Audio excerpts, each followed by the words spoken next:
Now, there was fury in the tabloids this week, and for once it seemed like maybe they had a point. The Sun's headline was... Pool blacked out for Muslim swim. The Express had... Swimming pool blacked out to appease Muslims. And the Mail had... Swimmers plunged into dark after council covers swimming pool windows. Now, I like to think of myself as fairly inclusive and tolerant, but I agree, that does sound a bit much. I mean, it's slightly surprising that apparently there aren't any electric lights at the pool. But, I mean, even if they are, and plunged into darkness is a tiny, forgivable exaggeration. It is genuinely bad enough that all that natural light has been blocked out, as we can be sure that it has, because the Mail and the Mirror both said... All 250 windows had been blacked out. Well, in which case I can only agree with John Ewart, 63, who, when interviewed in the Mail, said... The how things makes a political correctness gone stark raving mad. Well put. And who, when interviewed in the Sun, said... The how things makes a political correctness gone stark raving mad. And who, when interviewed in the Express, said... The how things... Well, let's just say he remained consistent, as did Pauline Poole when she told all the papers, in identical words, how much she had been... Looking forward to watching the lovely trees while swimming. Well, fair enough. Who doesn't go swimming to look at the lovely trees?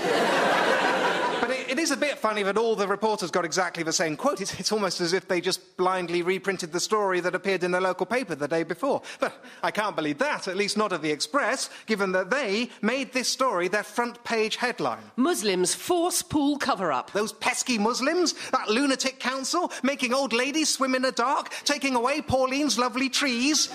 It goes on to explain how the council... Covered ground-level windows with opaque film. Honestly, these councils, they just... Sorry, hang on. Ground floor windows? Opaque film? Is that the same as blacked out? Can you clarify, Daily Express? Regular users of the pool are furious that the tinted windows... Tinted? The ground floor windows have been tinted?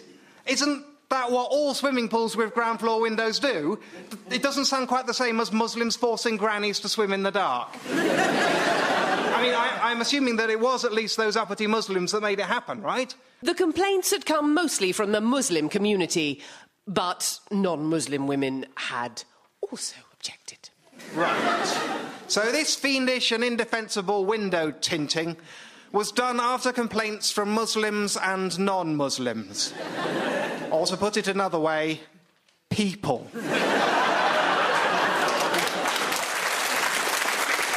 Like the excellent Tabloid Watch website, you then find a statement from Walsall Council. You discover that what actually happened is that 58 of the 250 window panels on the pool's floor-to-ceiling glass wall have been covered with a translucent film that allows in natural light. And this was done... For all members of the community and not for any specific group. Because, as Chris Holliday, head of Leisure and Culture, rather poignantly pointed out... Not everyone is confident in their Speedos. Don't worry, Chris. No one's looking. And indeed, no one has ever been looking, because... A previous modesty barrier made of fabric within the original design had suffered damage and in places had been pulled down. So, this story, which you will remember began as swimming pool blacked out to appease Muslims, actually boils down to council replace fabric screen with transparent film. Or in other words, nothing happened. And then the Express, seeing an opportunity for a headline that would particularly incense its readers, ran it on the front page and deliberately misled their readers into picturing Abu Hamza strolling into Walsall with 5 gallons of black paint swinging from his hook. And sure enough, the comments pages are now full of outrage and resentment at this fictional event. From Miss Culture of Belfast, who suggests... Local men should turn up with ladders, stand at the windows and make a point of staring at these women. Yeah, they should definitely do that. That will make everything better. You're like a latter-day Solomon. And then there's M. Davies of Wales, who said... I would suggest the local electorate protest wildly. Yes, definitely. Sometimes you just have to take a stand. Rage, rage against the tinting of the light.